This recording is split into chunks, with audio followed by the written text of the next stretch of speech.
శ్రీమాత్రే నమః. హరి ఓం.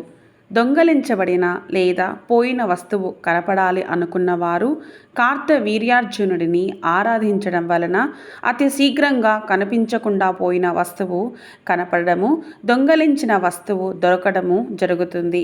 తన సహస్ర బాహువులతో కార్తవీర్యార్జునుడు కనుల ముందు కనిపించేటట్లు చేస్తాడు. ఈ మంత్రము కార్తవీర్యార్జునో నామ రాజా బాహు సహస్రవాన్ తస్య సంస్మరణాదేవ హృతం నష్టం చ లభ్యతే. కార్తవీర్యార్జునో నామ రాజా బాహు సహస్రవాన్ తస్య సంస్మరణాదేవ హృతం నష్టం చ లభ్యతే. ఈ మంత్రాన్ని ప్రతిరోజు 108 సార్లు తప్పకుండా జపించండి. కుదిరితే 1080 సార్లు చేయడం వలన అతి శీఘ్రంగా దొరుకుతుంది. అయితే సమయం అన్నది వారి వారి కర్మను, నమ్మకం బట్టి ఉంటుంది. జై శ్రీమాత్రే నమః.